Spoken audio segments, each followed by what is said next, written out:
চারটা জিনিসের সমন্বয় যদি হয়, কোনো ব্যবসায়ী ক্ষতিগ্রস্ত হবেন।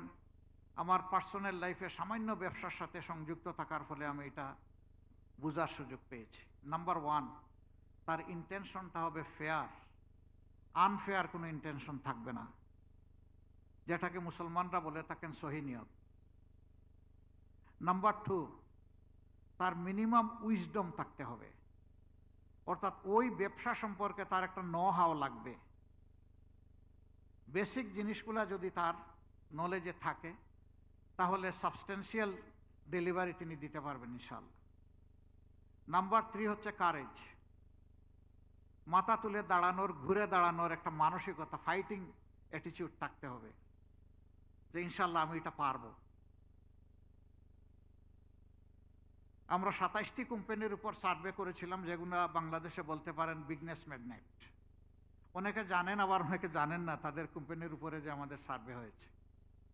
আমরা দেখতে পেলাম 27টির মধ্যে 21টি কোম্পানি এমন যাদের বাপদাদার কোনো পুঁজি তাদের কাছে রেখে যাননি, নিজেরা ক্ষুদ্র পুঁজি নিয়ে, তার ইন্টেনশন নিয়ে, তার কারেজ নিয়ে এবং তার যে ইনিশিয়েটিভ সেইটা নিয়ে তিনি এগিয়ে এসেছেন। এবং আলহামদুলিল্লাহ এখন তাদের ডাইভার্সিটি অনেকগুলো সিস্টার কনসার্ন, তাদের ম্যাক্সিমাম ফেয়ার ব্যবসা করেন, তাদেরকে আমরা আনফেয়ার পাইনি।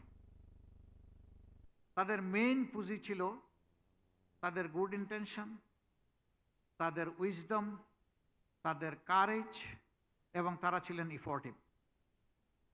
তারা সাফিসিয়েন্ট ইফোর্ট দিতেন। তারা ব্যবসার মালিক হয়ে খুদ অফিসে বসে থাকতেন না, তারা ঘুরে ঘুরে ঘাম জড়িয়েছেন এবং একই সাথে তাদের ওয়ার্কিং ম্যান পাওয়ারকে তাদের সাথেই দৌড়াতে বাধ্য করেছেন। যদি এই চারটা জিনিসের সমন্বয় হয় তাহলে ব্যবসা ক্ষতিগ্রস্ত হওয়ার কথা নয়, যদি ন্যাচারাল কোনো ডিজাস্টার না আসে। সে ফর এক্সাম্পল, করোনার সময় অনেক সৎ ব্যবসায়ীও বিপদে পড়ে গেছে, কিন্তু তাদের রিকভারিও হয়ে গেছে। তারা সময়ের কনস্ট্রেইনে পড়লেও এটা ওভারকাম করতে তাদের সমস্যা হয়নি। বাংলাদেশ খুবই ছোট্ট একটি দেশ। We have a very little piece of land, but আলহামদুলিল্লাহ we have sufficient man power, 180 millions of people. দুনিয়ার বহু দেশে 2.5 লাখ 3 লাখ মানুষ আছে, তাদেরকেও দুনিয়া গোনে।